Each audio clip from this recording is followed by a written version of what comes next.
Assalamualaikum warahmatullahi wabarakatuh. Perkenalkan, nama saya Kusiratu Tarsin Al-Natsir dari Prodi Perbankan Syariah semester 6. Nah, di sini saya ingin menjelaskan sedikit tentang buku tentang urgensi audit syariah pada lembaga keuangan syariah. Nah, jadi audit syariah itu dicatat baru diaudit. Di dalam audit syariah ini terdapat banyak transaksi-transaksi. Nah, Kiai Haji Ma'ruf Amin juga dengan serius mengendorse perkembangan audit syariah ini. Masyarakat ekonomi syariah juga dilindungi oleh Kementerian Perkembangan Ekonomi. Langsung saja kita masuk ke kenapa kita harus belajar tentang accounting. Karena itu akuntansi adalah proses identifikasi transaksi, percatatan, pengelolaan dan pengindustrian sehingga dihasilkan informasi keuangan syariah. Jadi akuntansi adalah proses identifikasi transaksi, percatatan, pengelolaan dan peninjauan sehingga dihasilkan informasi keuangan syariah. Produk dari akuntansi ini merupakan laporan keuangan ini yang disebut dengan pemeriksaan atau audit. Nah, apa yang dimaksud dengan audit? Audit adalah suatu pemeriksaan terhadap laporan keuangan yang telah disusun oleh manajemen beserta dengan tujuan untuk dapat memberikan pendapat mengenai kewajaran laporan keuangan tersebut. Audit syariah juga adalah aturan. Jadi audit syariah itu seperti aturan. Audit syariah itu seperti kita harus belajar tentang audit syariah karena audit syariah itu adalah aturan yang telah ditetapkan oleh Allah Subhanahu wa taala untuk dipatuhi oleh manusia dalam menjalankan segala aktivitas hidupnya di dunia. Menurut AAOIV, definisi audit syariah merupakan laporan internal yang melakukan pengujian dan pengevaluasian melalui pendekatan aturan syariah, fatwa, instruksi dan lain segalanya yang diterbitkan di Fatwa IFI dan lembaga supervisi syariah. Artinya audit syariah ini adalah laporan yang bersifat independen, tapi dalam pelaksanaannya harus dalam ketetapan syariah. Jadi audit syariah ini sudah ada sejak zaman Nabi Muhammad SAW. Jadi bukan hanya sekedar baru saja di sini. Nah, kita langsung saja ke sejarah audit syariah. Audit syariah ini diawali dari munculnya akuntansi syariah bermula sejak 14 abad yang lalu dipraksasai pada zaman baginda Nabi Muhammad SAW. Tepatnya dimulai saat Nabi dan para sahabat hijrah ke kota Madinah. Pendek perasian negara Islam di Madinah pada tahun 622 Masehi atau bertepatan dengan tahun 1 Hijriah, negara yang baru dibangun, tidak ada pemasukan dan pengeluaran. Akuntansi syariah ini diawali dengan munculnya Al-Quran surat Al-Baqarah ayat 282. Jika kalian melaksanakan transaksi non tunai, maka catatlah dengan 2 orang saksi. Ada bentuk kesekretariatan sederhana pada akhir tahun 6 Hijriah. Nah, pada masa Khulafaur Rasyidin terdapat undang-undang akuntansi yang diterapkan perseorangan,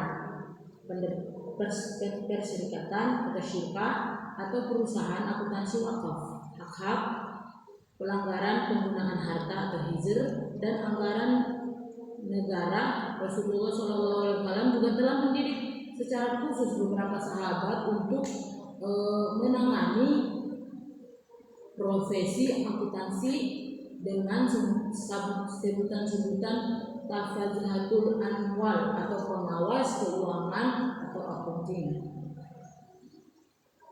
Pada pemerintahan Abu Bakar, pengelolaan Baitul Mal masih sangat sederhana, di mana pengeluaran dan penarikan dana dilakukan secara seimbang sehingga hampir tidak ada sisa. Audit syariah sudah ada sejak zaman Nabi, tapi belum dibukukan sejak audit syariah sudah ada sejak sejak zaman Nabi tapi belum dibukukan. Jadi audit syariah ini sudah ada sejak zaman Nabi tapi belum dibukukan secara meluas. Nah, di situ berkumpulah para ilmuwan Muslim sejarah, lalu mereka membukukan sejarah audit syariah, filosofi dari sejarah audit syariah. Nah, kita masuk ke filosofi dari audit syariah. Yang pertama, audit syariah hal ini didasarkan pada keyakinan bahwa Allah hanya segala sesuatu.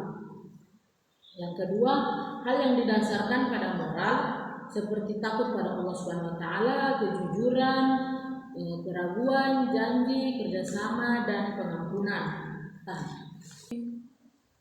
Nah, di dalam Al-Quran surat An-Nahl ayat 90 yang artinya sesungguhnya Allah menyuruh kamu berlaku adil dan berbuat kebijaksanaan, memberi bantuan kepada kerabat, dan Dia melarang atau melakukan perbuatan keji, kemungkaran, dan permusuhan. Dia memberi pengajaran kepadamu agar kamu dapat mengambil pelajaran. Langsung saja kita masuk ke prinsip-prinsip audit syariah. Prinsip-prinsip audit dalam Islam yang dilakukan dari sumber-sumber hukum Islam seperti Al-Quran dan Sunnah. Audit Islam hanya berurusan dengan transaksi jahat dan melanggar hukum. Kerangka audit dalam Islam lebih luas. Itu berarti aspek spiritual dan material itu berlaku untuk kehidupan seluruh kehidupan. Nah, kita langsung ke tujuan audit syariah. Tujuan audit syariah di sini untuk memastikan kesesuaian seluruh operasional bank dengan prinsip dan aturan syariah yang digunakan sebagai pedoman bagi manajemen dalam mengoperasikan bank syariah. Yang kedua, untuk menilai tingkat penyelesaian atau progress of compliance dari suatu tindakan. Yang ketiga, untuk memperbaiki kesalahan atau mengoreksi. Auditor ini walaupun ada yang keuangannya lalu lahirlah laporan keuangan lalu diaudit kembali oleh internal. Auditor lalu diaudit lagi dengan internal independen untuk memperbaiki kesalahan jika kesalahan itu ada. Yang keempat, memberikan reward atau ganjaran baik atas keberhasilannya pekerja. Yang kelima, memberikan punishment atau ganjaran buruk untuk kegagalan pekerjaan. Nah, manfaat audit syariah audit syariah di perusahaan untuk jadi di perusahaan manfaat audit syariah itu untuk meningkatkan kepercayaan penggunaan laporan keuangan terhadap laporan keuangan, apakah telah disusun sesuai peraturan yang berlaku atau tidak. Yang kedua, untuk menetapkan standar dan memberikan pedoman lembaga keuangan syariah mengenai tujuan dan prinsip dan aturan syariah keuangan syariah. Yang ketiga, agar auditor mampu menyatakan suatu pendapat apakah laporan keuangan yang disusun oleh lembaga tersebut